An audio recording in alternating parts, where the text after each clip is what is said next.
You're listening to SaskScapes, a podcast featuring the stories of arts, culture, and heritage in Saskatchewan.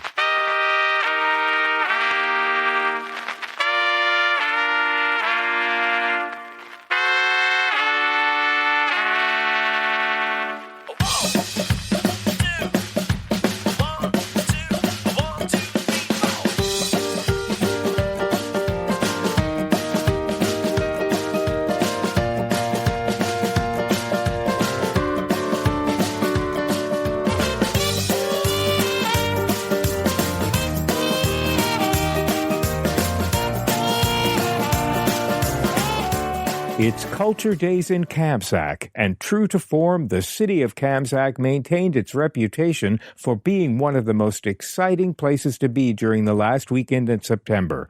I'm Kevin Power. Join me in the celebrations and 4 guests who spent time talking to me.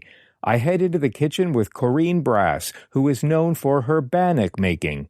I help out when I can, but mostly Corinne talks as she's kneading the dough, and the conversation took on a life of its own as Corinne spoke honestly and passionately from her heart. Food was everywhere during this event: baked goods, Filipino dishes, and even lessons on butter churning. Gerald Bannock is my second guest and has spent the last several years writing what has become 2 novels with characters and stories that are inspired by real-life events. Gerald has roots in the Doukhobor tradition and shares some of that history with me. Similarly, Tanis Negrave also has ties to the Doukhobors and is a proud member of the National Doukhobor Heritage Village in Verrigan, Saskatchewan. My 4th guest was quite unexpected. Robert Severite was invited to the festivities to share his passion for traditional First Nations song and dance. Robert has raised his own children to appreciate these traditions, and he and his family make a grand entrance by performing. But what struck me most was what Robert had to say. I'd been outside speaking with guests when the performance began and rushed back in to record some of Robert's speech. Fortunately, we had a chance to speak one-on-one later. Thank you to Darlene Edwards and the devoted members of the Kamsack Powerhouse Museum, along with Nikki Lechambre, for your dedication to the Culture Days weekend in your community and inviting me along for the ride. Yeah. I'll follow you around. You just kick me if I'm just here. You kick me if I'm in the way. Okay. Well, this is just flour and baking powder, and I always add a little bit of tender flake. Oh, Not yes. much. Right. I hear that's a secret to good. There's a lot of people that don't put, they just flour and stuff, and it doesn't turn out like it's, okay. It's not, it does like... Not as flaky? No, it's kind of gummy and it stretches.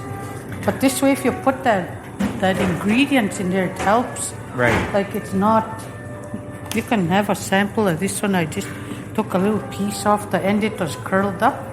Now, before we get any further, you must introduce yourself. My name is Corinne Brass. Yeah, I live right on a reserve in Cody. I'm a language teacher. Are you? Yep. So you're teaching... The Ojibwe Sudo language. That's fantastic. I got a degree in the Sudo language. Did you really? Yeah, I went to university. Is it a language that's disappearing? Yes, it is. So it's your job. I think to make we're the last generation, my family, I think, that speak it. Our children don't speak it. Is that right? Our grandchildren. And how long have you been... Well, I'm guessing that your aunties were an influence when it comes to baking. Oh, no, my dad was. I was raised by my dad. Were you? But then we were in boarding school, and then I married at a young age. Yeah? I was 16 when I met my husband, and he was a leader of ceremonies, so I had to learn to cook. Oh, yeah. So who did you learn from? My dad. Your dad. My dad, yeah. And he taught me how to cook stuff and how to prepare wild foods, wild meat, and stuff like that. So right now you're kneading the dough and you're going to be making... I'm making raisin Bannock. Raisin Bannock. Fried raisin Bannock. So is that... These ones were plain for the tacos. Okay. And is the fried raisin Bannock something that somebody decided to I don't Is know. it still considered traditional? No. Yeah. Well, yeah, we Right. have a lot of it, but so much of us have diabetes, Yes. and this is not good for diabetes. But Right. can you take that? Yes. Mix baking powder. I don't mix salt or anything Okay. in my bannock. It's just like bread. Yeah. Mm-hmm. How many bannock are you going to make today? I made 4 there. But on a daily basis in your regular life, how often do you make bannock? Oh, once in a great while. I try not to make it because It's... I got to exercise if I eat bannock. You're telling me bannock is fattening? No, it just takes the sugar right up if you're diabetic. Yeah. So I exercise in order to keep it at bay. Right. What are some? Because we never had any of these refined products when. Yeah. when So we what would first have bannock originally been? It was foreign. Right. It was Just foreign. It's the people that came here that introduced flour and that Right. stuff. Would there have been something similar to bannock in traditional First Nations cooking? No, we only had basic meats, berries, Right. water, and we had our own tea. So There was no sugars, but the sugars came in when the foreign people came around. Yeah. That's where we got all our stuff. What things do you make other than bannock that you enjoy making? Oh, I make dry meat once in a while. Yeah. Most dry meat, I sit outside and dry it. So do you make? Is there a tent that you have to make when you're drying meat, or can it just be done over an open Just fire? a big open fire, racks. Right. Yeah. And where do you usually get your meat from? Oh, hunters. Last week we did a moose. You did? Yeah. We did a whole moose. We cut it up and put it in bags. There's nothing like fresh wild meat, huh? Yeah. Not at all like in the stores. No, it's different. Moose meat. We got a big moose. Right. That took a lot of work to cut. And do you use all the parts of the moose? Not really. No? Just take the meat off. But I guess long ago they used to use all the parts. What's the fascination with the neck? Neck? I don't know. They have a delicacy with the nose and that. Really? With the nose? Yeah, and the tongue. How many people live on your reserve? I don't even know. Really? That many that you've lost count? Lots. Over 2,500, I know. Wow, that's pretty large. That's large. We have a big reserve. Right. So are you known in Kamsack for doing this? Do you make bannock and bring it to town? No, just here. Just here? Yeah. Just for this My event? daughter used to work in a bank, and I ended up losing her, and she used to make me make bannock for people make bannock for the people at the credit union. Oh. So they liked my bannock, and then they asked her if we could come to the fair here, and this is how I got to cook here. Right. Every year they ask us to come.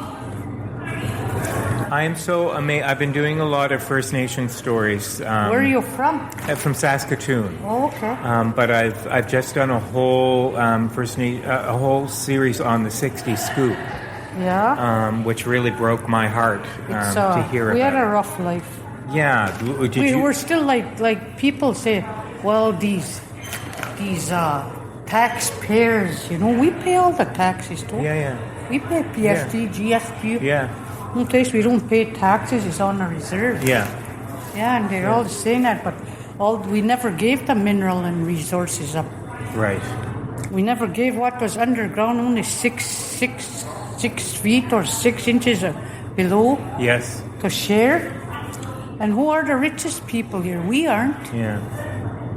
And they're always calling us lazy, but look at all the immigrants they're bringing in to take jobs away from our people. Yeah. And as soon as you work out in a white society, it's different. Yeah.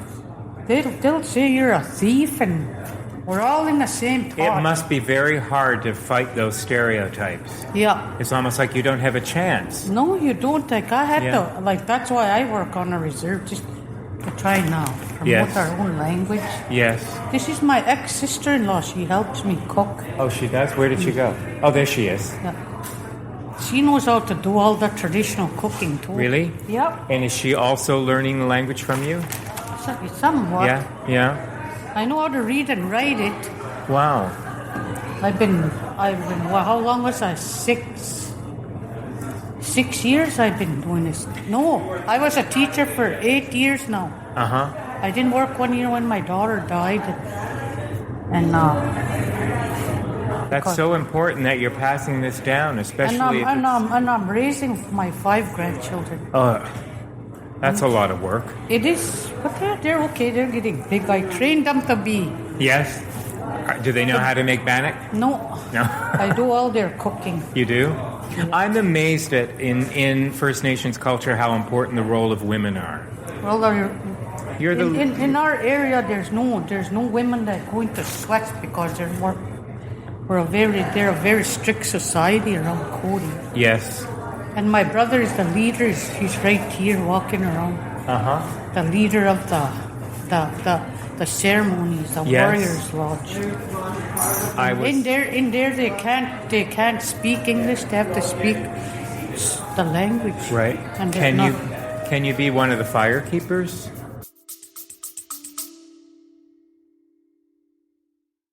Hey, it's Kevin. I hope you're enjoying the episode so far. Just a quick reminder that the SaskScapes podcast is available for free on your favorite podcast app, or you can stream it from your browser. Check out the show notes for the link. On the SaskScapes homepage, you'll notice something new under the logo called SaskScapes Plus. You can't miss it. There's a big button saying support with a heart icon next to it. I'd love it if you could click on that button and help keep this podcast series going. When SaskScapes launched in May 2014, it was the first podcast in the province celebrating arts, culture, and heritage. In fact, you'd have been pretty hard-pressed to find any Saskatchewan podcasts. So I'd like to think that we paved the way. It's been because of your support that this podcast is now in its 9th year. Okay, that's it. Enjoy the rest of the episode.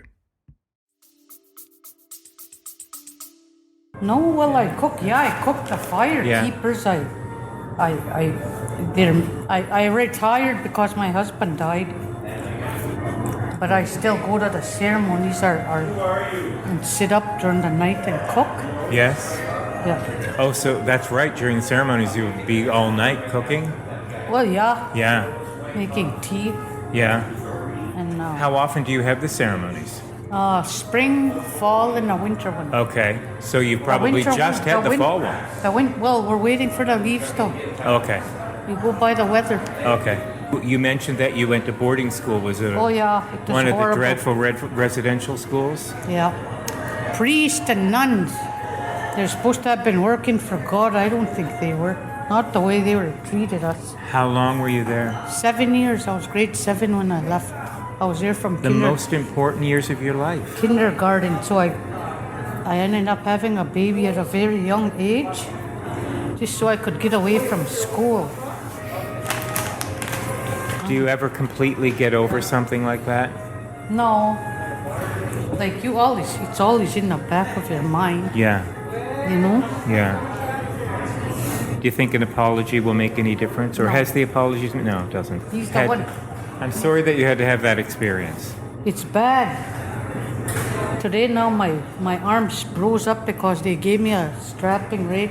I was purple right from the back. Squirrel! What's on your arm? That's a tattoo. And what does it say? Karen. Oh, it almost looked like it said Kevin, and I thought, my goodness, when did you have time to tattoo my name on you? Was that your daughter? That's when I lost you. I'm sorry to hear that. She was 42. She died a couple years ago. She didn't listen to foods. She never drank or did nothing. Just her eating it. Huh? She's gone to heaven. My husband was home to take care of the oldest boy. Yeah. When I went to university in Regina. Uh-huh. Yeah. What did you... I have a Bachelor of Arts. I went into the Good for you. In Sasuru language. It was called linguistics. Wow, I wish I could attend a workshop or something that you were giving. No, we don't have. Well, I just work at the school. That's it. Yeah, the school that's on the reserve. Yeah. Yeah. I get paid really well because I got a degree. Yeah. They have to pay me for, and they couldn't find anyone to teach the language. They kept me. Do you feel safest and happiest on the reserve? Yeah, I do. Yeah. Well, there's a lot of crime and stuff, but nobody bothers me. Yeah. Once in a while they try to, but The younger generation appreciate, or can they hear what you had to go through in the residential schools? yeah, my oldest grandson asks. Yes. Yeah. You didn't lose any children to the scoop, did you? No. You probably knew women that did. Oh, there was some, that lost sisters and brothers. Yeah. They used to talk about how they would hear somebody digging a grave in the night, because they were going to bury somebody they had killed, It was like that. And people don't realize that it was a tough thing. Yeah. Was in I can't even imagine. I would not even know what that felt like, except it must have just been terrible on the women that I spoke to, who were the children. Yeah. When they finally reunited with their mothers. And now that they're mothers themselves, they can't imagine having a child taken away from them. Well, they took the parenting skills away from my dad and my mom. Yeah. Like they referred to drinking after that, because what did they have to live for, They didn't allow lots of stuff on the reserves. Couldn't even leave the reserve. Sometimes they said my mom and dad couldn't leave the reserves. They had to have a permit to go. They couldn't. How long do you have to knead each one of these? Need it dry till it doesn't stick. Oh, is that right? Boy, your arms get a good workout during this. Yeah. It's And like bread. What's on the stove there? It's a meat? It's beef. Is it? We're making Indian tacos. Oh, Yeah, it goes with lettuce, tomatoes. well, I've come to learn and have great respect for the sacred meaning behind all of these stories, and I understand when the times aren't appropriate. Yeah. He's very discreet about it. I hope people come out and turn out and buy our stuff. Oh, they will. And we Promise have you, the Bannock already. I'll be buying some. Yeah. I think I'm going to buy this one when you're done making it. This one? Yeah, because I know $2 a piece I'm selling. I know that I'm. Because flour's expensive. Yes, it's gone up. $10 a I know bag. it's gone up. Even hamburger was $25. Oh, it's for- crazy. That's why I'm gonna go get that moose made into sausages and hamburger. I got it all cut up. Well, at least my brother came. Yeah. What do you think about when you're baking? Nothing. No? Think of my grandkids. Do you? Yeah. I hope I'm able to raise them till they're little adults. And, I have a feeling they're in good hands with you. Oh, they're good. I have twin girls. There's gonna be 7. And you're teaching them the language as well? Well, I teach them basic words. I Yeah. give them basic commands. Yeah. I got to try to teach them how to pray. To say a prayer. My one girl used to know. She forgot it. She used to say the prayer when I was gone. Yeah. My daughter used to make her say the prayer. What is the prayer? Just giving thanks for the day and how the Creator lends you the day. Everything to go right. For health. Can you say the prayer in your language? I always say mine different because every day it's a different. It's a different prayer? It's a different prayer. Just, it's always different because you're praying for different things. Yeah. Like good health and thanking that. There's 4 stuff to a prayer. First, you introduce yourself and tell the Creator you want to speak to Him. Next is you humble yourself. Then you ask for the prayer and the ending prayer. Ending prayer is where you thanks, and here's where you make promises if you're going to promise something. And do you do that every day? Every day, in the morning, night, I pray that they go to bed and have a good sleep, have a good day, and thank the Creator if I went somewhere that they watched the road and because it's dangerous on the highway. Yeah. Thank the Creator for not getting hurt. I've really enjoyed we have our own store up here.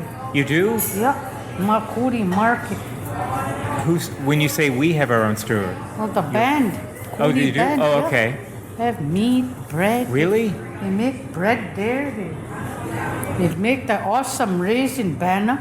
Are they open? Not as good as yours, though. Oh. Are they open today? Yeah, they're open 7 days a week. Wow. It's a lot of work when?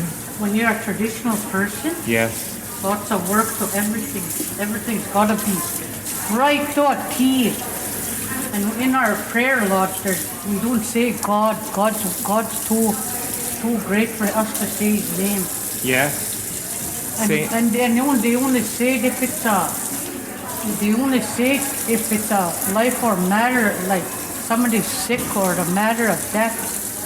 That's the only time you can say His name in our way. So we don't talk like I don't believe in these preachers saying God. His name is too great for anybody to be saying His name. Like so I know we're praying to the same God. Yes. But don't keep saying it over and over. So you use Creator.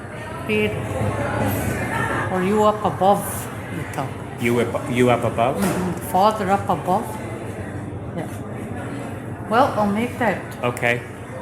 Now it's going to go in the fat, huh? Huh? Now it goes in the oil. Yeah. It's canola oil. Canola, well. Yeah. We're lucky in Saskatchewan. We have no shortage of canola. Yeah, I know there's lots of that. Beautiful to see the canola fields. Will you let me know when the raisin is ready? I'll let you know when it's ready. I'm going to get some for my mom to bring back to Saskatoon. Okay. Yeah, mine stays. It doesn't go gummy. It stays good. Okay. Well, I'll be back later today, so it won't be too long. All right. Thank you. It was lovely talking with you. All right.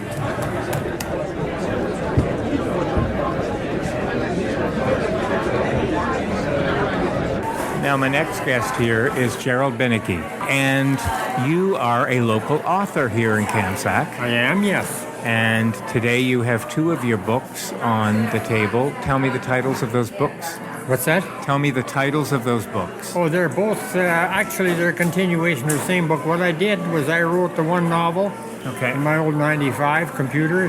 Didn't record anything. When I switched to my new laptop, I discovered I had 287,000 words. When I talked to Friesen Publishing, who I'd made an agreement with, they told them, no. You have to divide that into 2. Okay. As a consequence, I've got 2 books. They're both Promised Land, except the first one has to do with the initial entry into the country and the difficulties that they found there. It's called Love and Hate. Yes. And the first one ends at the point where the family comes into the country. So the second one is called Home and Family. It has to do more with the people and the interaction of people, and harvesting, communal work, things of that nature. Now, these people would have been coming originally from where?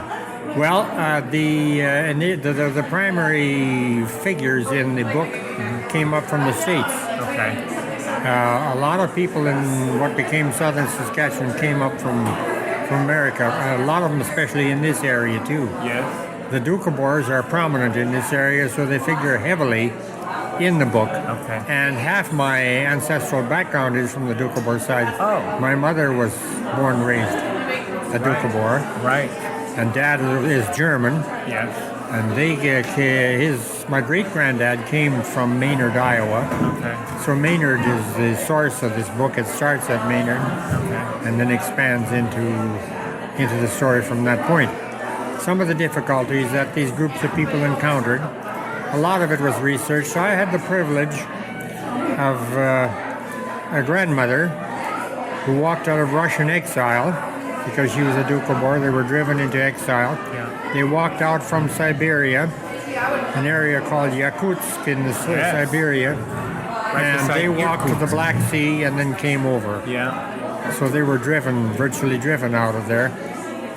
My granddad, the consequences of that exile, plus the treatment that he got prior to that, resulted in a fairly early death. But he never got to my age. He died in his 60s, in his mid or late 60s. So I never got to know him. He died 2 months before I was born. But my grandmother lived with us for, I was 5 when she died, when she passed away. And I suppose it was a result of some of the difficulties they encountered there. I learned a great deal. And some of the events in the book are kind of a throwback to what she told me, although I have them happening on this side of the ocean. Like the fire at the mill camp, the attack on the village, they all happened in Russia. There were none of those in this country. But she was a young girl at the time, particularly of that mill camp fire, and she hid along with some of the other kids, otherwise they would have been, I wouldn't be here, she wouldn't be here either. She was about 7 or 8 years old when that happened to their village. They lived in the southern part of Russia, I believe. It was called the Kars region, Kars. It was ceded to Turkey in 1917 as a result of the First War. But it was across the border from Turkey and Russia. And a lot of the invaders were Turks and Armenians that came in, thieves and stuff like that, and just raided the villages, took livestock, took whatever they could, and then went back across the border. And so that's what they lived through, and I talk about some of that here. Some of the difficulties they encountered here as a group. Tell me about yourself first. Where were you born? I'm born in this immediate in the Kamsack area. I'm really about 12 miles south of here. Okay. In a town called? No, it's Kamsack, my hometown. Oh, it is. Okay. I was born on the farm. Yeah. It's my maternal grandparents' home site. My Russian Doukhobor background home site originally was there. There's a story about those things too. I addressed that in the book, and things of that nature, and the difficulties they went through over here. Basically, the lies they were told that never did materialize, and some of the abuse they took over here is talked about, and a lot of the abuse that a lot of the people took over here I talk about, because it's not strictly from the viewpoint of one group of people. It's a kind of a general statement of all people who suffered the same difficulty. Because I can honestly say from what I know that our community was an intermix of initially whoever was here previously. When the Doukhobors came, they were the largest single group to come to this country. In 1899, there were 7,500 of them came in 4 shiploads all at once. There were 750,000 acres ceded to the Doukhobors, and they established 61 villages, old world villages. They worked it communally. There was a provision in the Homestead Act called the Hamlet Clause, and it was given to the Mennonites initially, who incidentally came from the same part of the world the Doukhobors did, for the same reasons. And so they applied it to the Doukhobors when they came, which allowed them to live communally, provided if they applied, let's say, for 20 homesteads in a village, they could live in the village, they could have their house in the village, but they had to break the equivalent number of acres on the land they had that they would have had they lived out there. The Homestead Act said you had to build within 3 years on your land. You had to spend 6 months on the land, a year. and you had to break 20 acres a year, or 10 acres a year, for 3 years, and then you could file for title. So they applied that to villages as a result of the Hamlet Clause. And along came 1906, and because some of the difficulties that they encountered with the radical group, the Sons of Freedom, there were, I understand, by the time of that action, which was 1906, there were over 10,000 that had come because my grandparents came in 1905. They were released from exile in 1905, and so were the others. Gerald, my next question to you is, when did you start writing?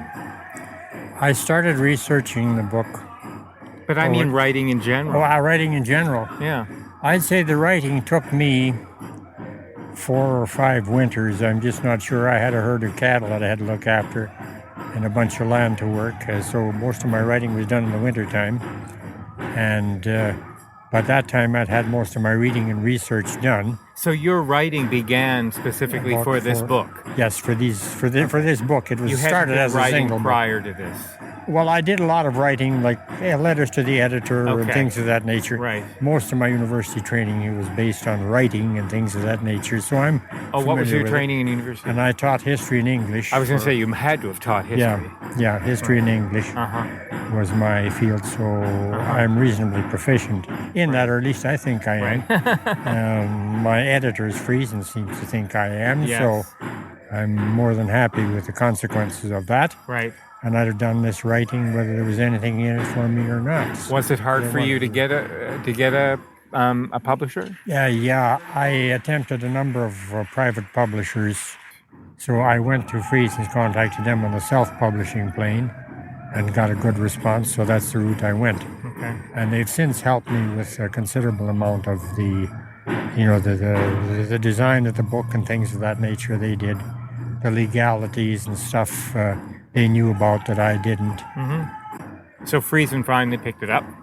Picked it up, yes, and they produced it. The first book was released, I think, December 2nd, just before Christmas. Of just this past year? Yes. Okay. I didn't get it until just a few days before Christmas, my copies. And the second book was released, I think it's listed as the 5th of June. Mm-hmm. But I didn't get much until into July. Okay. It took them time to print it. It's boy, the pages are still warm. Yeah. And is there an e version of your book, or any? Yes. Oh, yes. Oh, yes. There is? It's all on ebook. Yeah. Okay. So where can that be found? You'd have to go to Friesen's website to get that print in the name of the book and my authorship, and you'll get all of the information that you want there. But here in Saskatchewan, is your book being distributed in any local bookstores? No, the only bookstore that has it so far is the bookstore in Yorkton, Coles Ingram in Yorkton, and that's because I'm supplying them. Oh, right. Okay. I do have a page in their new catalog that's just come out. I haven't got a copy of it yet, and the book is listed there, which will go globally, I would think, wherever Friesen sells. And have it listed on Amazon, and it'll go crazy. Well, it is on Amazon. Oh, it's on Amazon? Yes, great. It'll have to be. Okay. Because it appears in Australia and UK.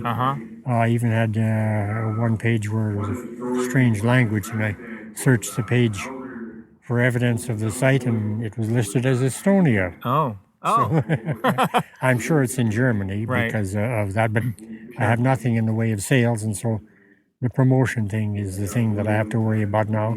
I'm getting some assistance from Friesen's.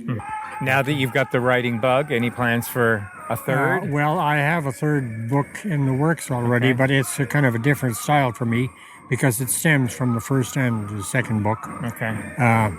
Where a young girl by the name of Carly Carlson runs into an unfortunate circumstance that was none of her doing. The book tells about the attack on the farm. Renegades who are dispossessed, and because of the circumstance they find themselves in, their criminal activity was curtailed. So they have to find other ways, and they're trying to do it by rustling cattle and stealing and ravaging the countryside. And her farm site was one of them, and she, in an attempt to release some of the cattle that are in the barn, which was set on fire, she's attacked by attack dogs and torn up badly. So, such hard times. Yeah. We don't know from hard times nowadays in many ways, do we? Gerald, I want to say thank you for introducing me to a part of history that I don't know about. People now know how to get a hold of your book. And I hope that it gets. Well, I wrote it for the purpose of being read, not for the purpose of getting rich. Let's put it that way. Well, no, because it ain't going to happen. No, but you know what? I think that's probably the best intention when writing these kinds of books, because it's people like you that keep history alive. I deal with these people that are in there right now in the story quite a bit too. Right. Because they're part of the settlement. And I've got a few things I could say at the mic that would reveal a lot to them. Right. In the research I found. Okay. Thank you. You're more than welcome. I'm glad. And now that people know how to get your book, this has a global audience. People out there will start. They'll know how to pick it up. Yeah. Okay. Thank you, Gerald. Let's get back in there so you can sell some more books. Yeah. Thank you very much. Okay.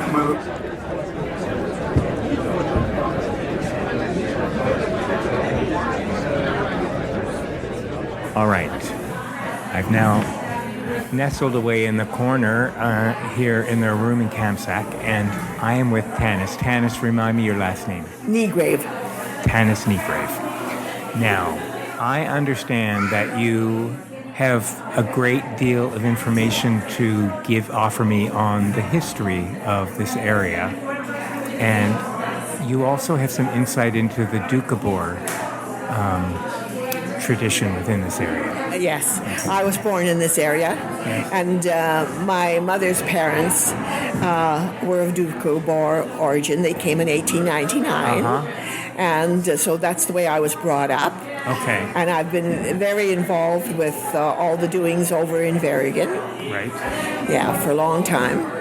Now, when you say the way you were brought up, can you tell me a little bit about what it's like to be brought up as a Doukhobor? Well, most of it, I guess, was ethnic cooking, everything that we had in the home.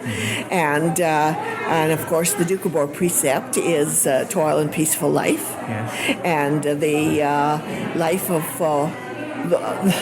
the welfare of the world is not worth the life of one child. That's the way I was brought up. Okay, right. And so a lot of the cooking and food would be Russian influenced. It was, yes. Right. Yeah, like most everything that we made. Although my grandparents left the community. My grandfather left the community quite early. And, well, I think he learned his ideals. The ship he was on stopped at Cyprus. And the Doukhobors did not eat meat. Okay. And they all became colorblind. Really? Yes, they all became colorblind. And he learned right away that he had to eat meat. Okay. I have things with vitamin A in them. Yeah. Butter. Right. And so him and his wife, they went that way. And when they came to Canada, he took a homestead almost immediately. And I was out on his own, and he was also very adamant about the children getting an education, whereas the Doukhobor community did not send their children to school for a long time. Okay. So all their 5 children became, well, educated for the time. Yes. The most of them had their grade 12. Okay. And my would mother... they be educated at home? No, they went to the regular school. Yeah, in fact, my grandfather's homestead was about 12, 15 miles out of Kamsack, but when the children were high school age, he bought them a house in town so that they could get a high school education. Oh, right. They lived on their own. Like, my mother became a teacher. Yeah. And her 2 younger brothers both got their grade 12. Right. So education was very important right. in my mother's family, in the Dane family. Right. Yes. Tell me about the burning. There was of the arms. Yes, the burning. Well, that was in 1895. Okay. And it's after that the Doukhobors emigrated to Canada, thanks to Queen Victoria. Yes, and also thanks to the help of Leo Tolstoy. Yes. I drove through a town, Tolstoy Road. Yes, just out of Oregon. Right. Yeah, and there's a Tolstoy cemetery too. Why did Leo Tolstoy, why was it so important that he helped the Doukhobor? Well, he was of Russian descent. Yeah. And I think he was a very intelligent man and did a lot of studying, and he knew the number of times that the Doukhobors were moved from one place to another in Russia. Mm-hmm. I mean, they would move them to one place, figure the worst place, and they figured, well, they wouldn't be able to survive there. Uh-huh. And lo and behold, in a few years, they flourished. So they moved them to another place, again to a God-forsaken place. Yeah. And they figured, well, no, we're going to get rid of them now. And they flourished because as a community, they were able to share the work and also everything else. And they were very good farmers. And I think Leo Tolstoy finally realized that this was and they tried to go to different countries, and no, the countries wouldn't accept them, but Canada did, thanks to Queen Victoria. And then even in Canada, they first, I had 5 men come out here, and they were first going to settle around Edmonton. Yes. But the area was already settled by Ukrainian people, and they were very displeased about the Doukhobors coming there. Right. So then this was the second choice. Right. And so you really couldn't snuff out the flame, no matter how... No. Why? I don't understand why the Doukhobors, why there was such hatred toward the Doukhobors. Well, because they refused to take arms.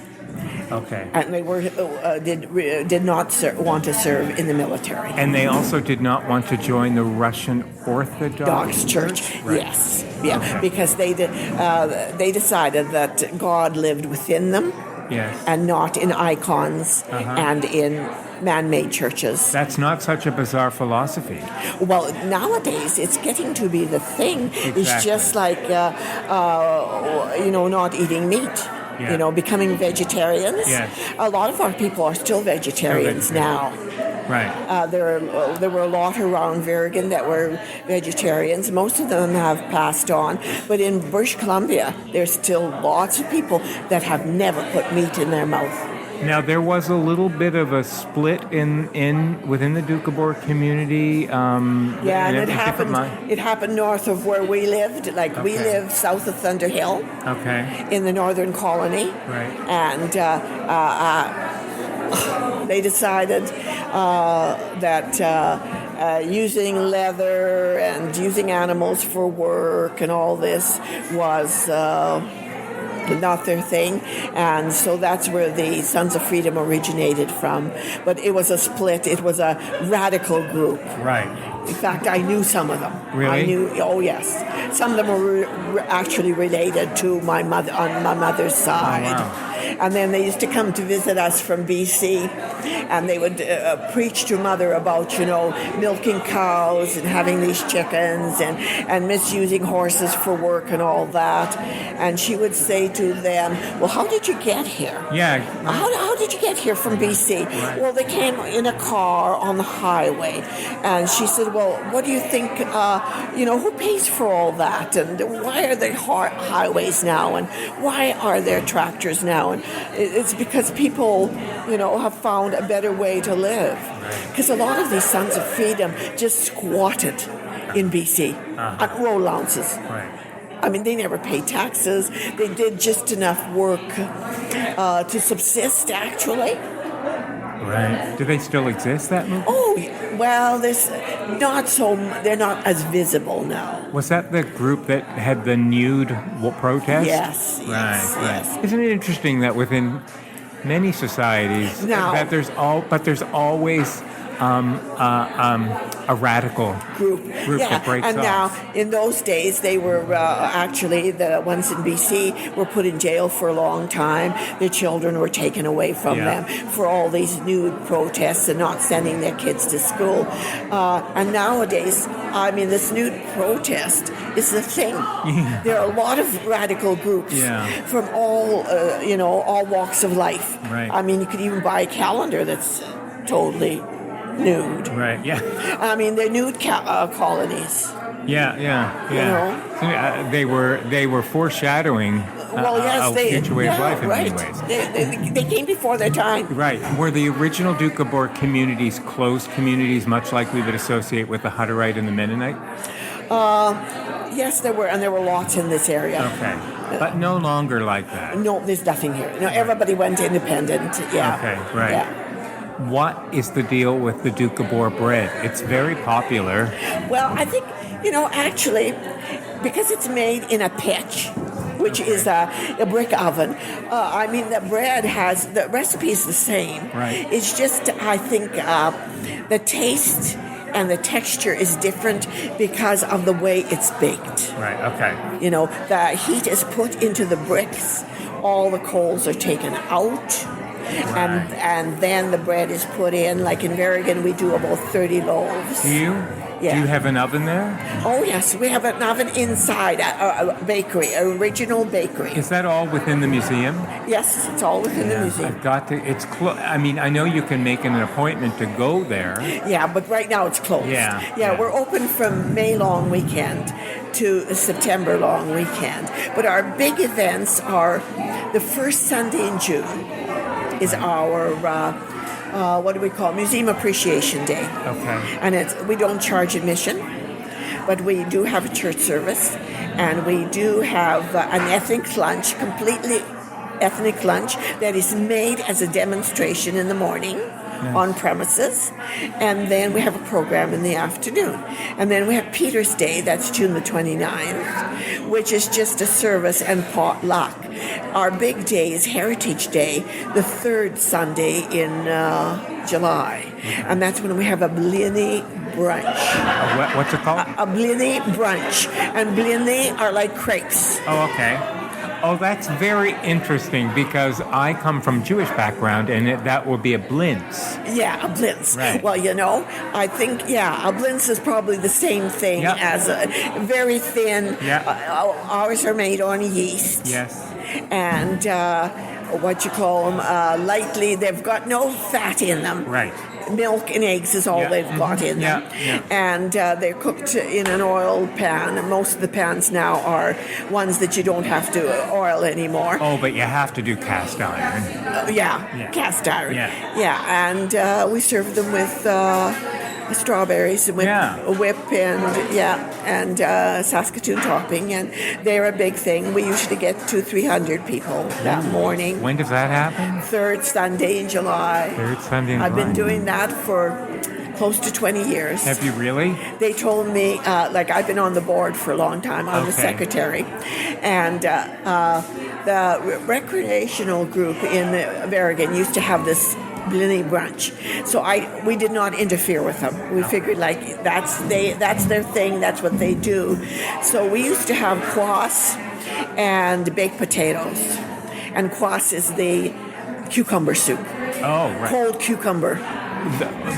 Which the French call vichyssoise. Yeah. Well, this is grated cucumber, a little bit of dill, vinegar to taste, and salt. And thickened with potato? No, not at all. No, the potatoes are on the side. Okay. They're baked potatoes on the side. Okay. That's what they used to do for a fundraising. Well, it wasn't much of a fundraising because the young people did not want that. Well, I was going to ask you about that because I've been talking to other people about this. Is there a concern that the younger generation just is not picking up on these traditions? It's a very good concern. I think I'm the youngest one at Berrigan, and I'm 75 today. Happy birthday. Thank you. Does anybody else know that? Yes. My friends are going to celebrate here this afternoon. I made some sweet tarts to serve the people that are coming. That's wonderful. Yeah, I got up early this morning. It's a big 75's a milestone. Wow, you've been very quiet about that. Yes, and no, we don't have. I organize all the events in Berrigan, and it's you have to do a lot of phoning and a lot of begging to have people to come in. Yeah. Most of us are 80 plus. And I just, our chairman passed away, sadly, this winter. Mm-hmm. Very suddenly. He was my age. And that's too young. Yeah, I know. He had all kinds of health issues. Mm-hmm. And He was at the annual meeting, and we did not know that he was going to go. But anyway, I promised him in 2017, we're celebrating the 100th birthday of the Dome in Berrigan. Oh, yeah, right. It's going to be 100 years old. 100 years old. And so I promised him that I'd be on the board and coordinate everything till then. So this is our promise, the board that's there now. And a lot of us, like the Berrigans from Yorkton, he turned 90. She's 87. They celebrated the 70th wedding anniversary. Is that Pete and Laura? Yes. But Berrigan was named after a Peter Berrigan. It was, but not that Pete. No. He's a descendant. He's a distant relative. Okay, right. A distant relative. Right. Yeah, these people lived in Bonito. Right. Yeah. Okay. Wow. And actually, Laura's parents, father anyway, and his family came to Canada, and then they went back in the 20s to Russia with all their machinery and everything, and they lost everything because people swiped it. Right. Stole it. And then they came back, and Laura was born. While his father was over there, he married, and Laura was born in Russia. And she was one of the babies on board when they came back. Yeah. And they were the original members of the museum in Berrigan. We've got a big late spring, early summer coming up next. Oh yeah, the next 2 years are going to be busy. Yeah, and our the funding is not there, and our I'm going to talk to you about that. Yeah, and we sure need to fix the elevator. It's over 100 years old, and we inherited it from the wheat pool, I guess. And I've had sleepless nights because I'm the secretary, and I do a lot of fundraising and also apply for a lot of grants and stuff. And I don't know. I said, if I won the $60 million, I know where I'd put it. Yeah, right. I know what I'd put it, but although we're part of Parks Canada. Yes. But there's no funding there. Do you have national historical designation? Yes, we do. Yeah, we sure like to, get the younger people out. Yeah. Like our daughter, we only have one daughter. She comes out from Ottawa to help me because I can depend on her. Right. She comes out always for July 1st. 1 year she came out for June and July 1st, but she has to work also for a living. It's lovely to talk with you. Well, thank you. I hope I get to see you in July. Oh, I hope you can come to the village anytime. Great. But you'll be baking bread then. We should be, Right. Yeah.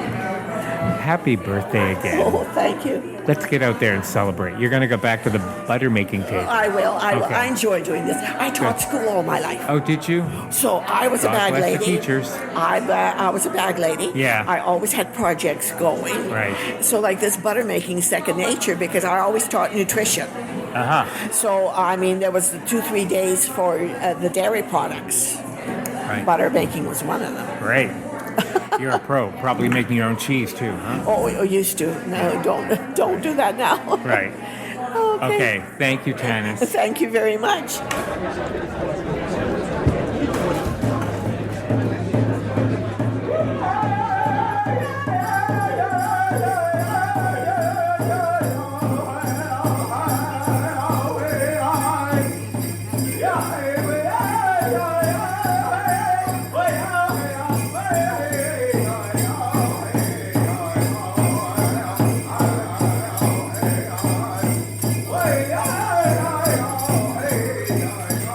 Hey!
We recognize all the different beautiful cultures and different kinds of people that we have living in Saskatchewan. And I believe that's what makes Canada such a beautiful country and Saskatchewan such a beautiful province. The fact that we have all kinds of people living together and getting along, and that's really awesome to see. And First Nations is one of the cultures here that's really predominant here in Canada and in Saskatchewan. And in this area here, the people are known as the Solo people. But I don't really care for that word because it's a French word and we're not French. Matter of fact, we're Ojibwe and Odawa from down east. During the Great Migration, the Odawa people, the elders, told the young people to come this way, head west. And along the way, they settled in Ontario, Manitoba, Saskatchewan, and they ran all the way right to the Rocky Mountains near Rocky Mountain House. There's a tribe of Solo Indians over there too, and that First Nation is called the Ochis First Nation, and they're Solos too as well. Just a little FYI for all you people who didn't know. Anyway, I'm here to share some songs, some dance, but we're going to start off with the granite tree. Are the boys ready? Are they looking themselves in the mirror? Those are my kids. They get that from their mother. Their mother likes to stare herself in the mirror all the time. Anyway, like I said, I'm from the Cody First Nation, and these are my children. We're going to start off with, Shelly, one help. We're going to start off with a little grand entry. When you go to Powell country, they always start off with a grand entry during the powwows. And the first thing they'll do is they'll have a grand entry, and they'll be led in by the men's traditional dancers. The veterans will carry in an eagle staff. The eagle staff is our flag, First Nations flag. Before Canada was a country, our eagle staffs were recognized as our flags. And also, we had our national anthem, which we call a flag song. And it's not the old Canada one. It's a song that was composed many moons ago and was designated as our flag songs of our nations. Also, a lot of the veterans that went into the war and fought, they came back and they composed songs for their fallen comrades that never made it back. A lot of them composed the flag songs and the veteran songs in honor of their fallen comrades that went with them but never came back. So, in this area here, a lot of veterans went and fought in the world wars, and a lot of them volunteered, and they weren't, a lot of them volunteered to go and fight for their future generations, for the unborn, and a lot of them didn't come back. I know my wife's grandmother lost, I think, more than a few sons over there, and never made it back, and some of the elders came back and they tell stories of those wars and everything. But that's what makes Canada such a great country, is that we can all live together. Saskatchewan, we can all come together. We can all live together in harmony and get along. And that's why I love living in Canada, Saskatchewan. And I don't think a lot of us know how lucky we really are to live in such a beautiful country, such a beautiful province. Especially this corner of the province, right? It's really awesome. Lots of good hunting. Where's all the hunters at? Let me see her raise their hands here. It's okay if you shop at the superstore if you want to hunt in the meat section over there. That's okay too. Don't be shy to put up your hand if you're hunting for pork chops and steaks at the superstore. It's okay. You know what it's all about, right? We just had a powwow here at Cody this past, Labor Day weekend. Was anybody able to make it out there for the powwow? No? Y'all missed out because it was a really good show. We had, I believe we had about 300 dancers and I'm thinking about 15 drums. And it was really exciting to see. If you guys ever get a chance to go to a powwow, go check it out. Don't be shy. You know, it's not like they're going to say, no, you're not allowed. You're not First Nation. You can't come.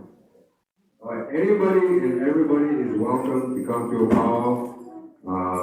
When they have the grand entry, that's really something. When you see all the dancers come dancing together, the different colors, the feathers, the regalia, the beadwork, you know, it's really something to see because a lot of the dancers, we spend a lot of the months, especially in wintertime, creating the regalia from scratch, right? They come up with the ideas and the designs in their head and then draw it on paper. And then they start beading, you know, they start beading the outfits, the moccasins, the braid ties, the chokers, the necklaces.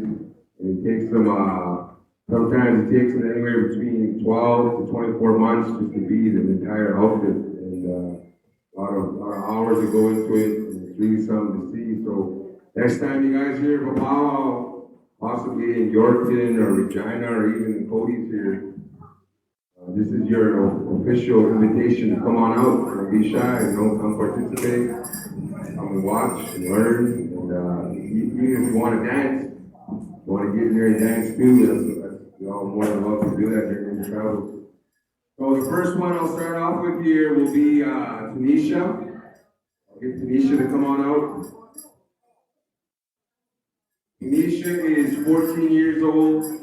She's in grade 8. 9, I always do this, so I got 4 kids, it's kind of hard to remember all 4 of them, right? Tanisha's in grade 9 KCI. She really loves going to town school.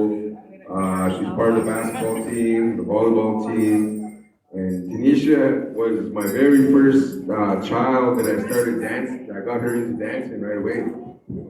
She started off jingle dress dancing, and eventually she progressed to women's traditional because she's a young lady now, and she felt it was time to move on to a different category. So Tanisha decided that she wanted to dance women's traditional. And the women's traditional dancers, they represent our grandmothers and our mothers in our families, right? And everybody knows that the women are the true leaders, right, ladies? That's right. Just like me, I know that my wife is my boss, right? I'm not the boss, she's the boss. Whatever she says goes. And just like the saying goes, happy wife, happy life, right? I learned pretty, well, it took me a little bit of time. I can admit I was stubborn, but, you know, like I said, the women are the leaders in our societies and our backbone of our people. And, you know, that's what Tanisha represents, our beautiful mothers, our grandmothers, and all the beautiful women around the world, especially our First Nations women. So let's have a round of applause for Tanisha. She's going to do a dance for you. We'll do 2 songs. The first song is a straight song, and she'll do the stationary style, or you know what? You can do stationary style dance. With all the dancers, no matter what category they dance, it's all about keeping time to that drum beat. And it looks easy, but it's not, right? Whether you're a women's traditional, a women's jingle, or a women's fancy, men's traditional, men's grass, men's fancy, it's all about keeping time to that drum beat and stopping to that drum beat, right? And so let's have a round of applause for Tanisha. The first song she's going to do is a straight song. And the second song she'll do is a round dance. All right? All right, here we go.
So the next song is a round dance song. Each style of dancer has two different styles of dance. The first one is a straight song, and the second one is a change-up. For Tanisha's category, women's traditional, it could be a round dance song or it could be a foot slide. But in this case, I'm going to sing a round dance song. So let's have another round of applause for Tanisha.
Brief, we're good. How are you?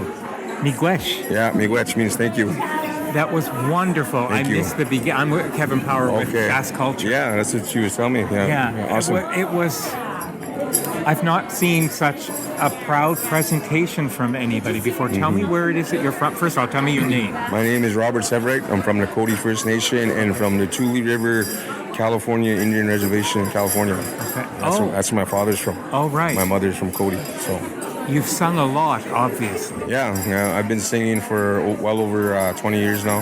Right. Yeah, and singing is part of me and part of who I am, and it's part of my kids, my boys, they're singers as well too. Yeah. So, yeah. You're very proud of your children.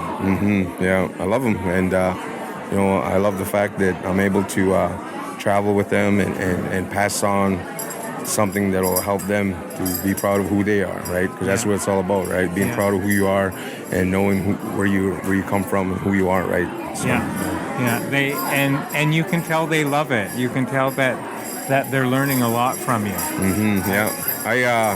I moved here about 6 years ago from Regina after living in Regina for 12 years, and we started with the help of a lady from the Cody First Nation that worked in the health. Her name was Angeline Ferguson, and she believed in me, and she asked me to help her start like a powwow group, right, for the children, right?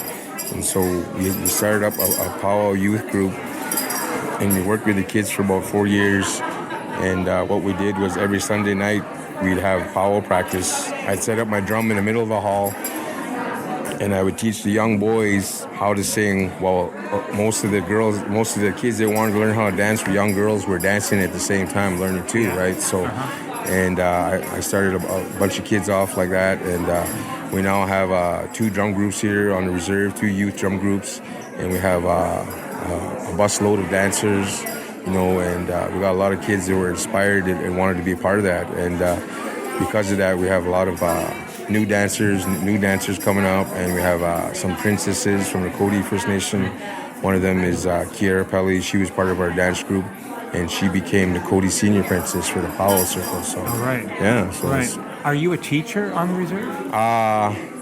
Not so like pretty say like more or less. I'm a teacher of your song culture. and dance, right? And I've been working with youth for probably over 15 years now. When I lived in Regina, I worked for the YMCA, Tomorrow's Wise Leaders Mentorship Program. I worked with youth there, and I worked at the Red Feather Spirit Lodge, counseling youth there too as well. So I've been doing this for a number of years. What really struck me about what you said was the inclusiveness in the way that you said it.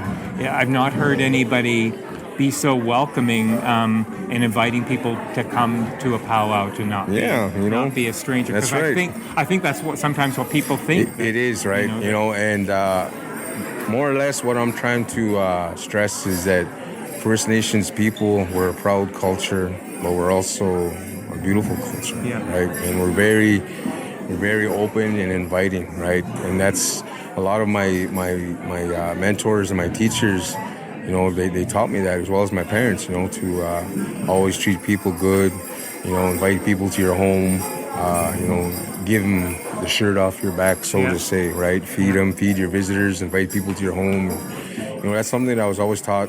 And, just like, more or less, I just want people to see us for who we really are, not the stereotypes and the stigmas, right? Because there's a lot of that, right? No matter where you go, in Western Canada, Eastern Canada, there's a lot of stereotypes about First Nations people. And what I want people to see is that, we're not all about that, right? We're beautiful, we're proud, we're, we like to share, we're all about sharing, right? And whether it's sharing our culture, sharing whatever food we have on our table, to visitors, and just being open and, inviting and wanting people to know us for who we really are and what we're really about, right? So. I'm not going to pretend to understand what it is to have to fight those stereotypes on a daily basis, but I'm not originally from Saskatchewan, but every time I meet somebody like you, I feel so lucky to know that I can be included and that there are people that are on your side, and that, for sure. and it is true what you said about Canadian culture, that we are at the end of the day all one. That's right. We're all here together. We're not going anywhere anytime soon. We might as well, get to know each other, right? And be accepting, because I think for the most part, First Nations people are accepting, right? We're accepting of different cultures, and we're, like I said, we like to share. We're open, and it's too bad that a lot of people,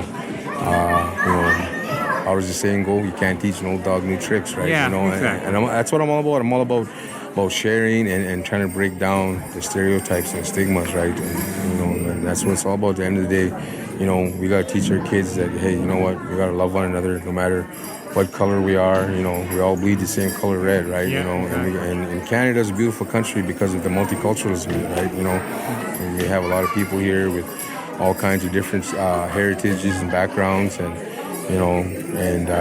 growing up as a kid here in Kamsack, but not only Kamsack, but in the big cities, I ran into quite a bit of that too. When I was a young boy in Saskatoon, I remember the older boys, non-native kids spitting in my hair, just because I had long hair and braids, right?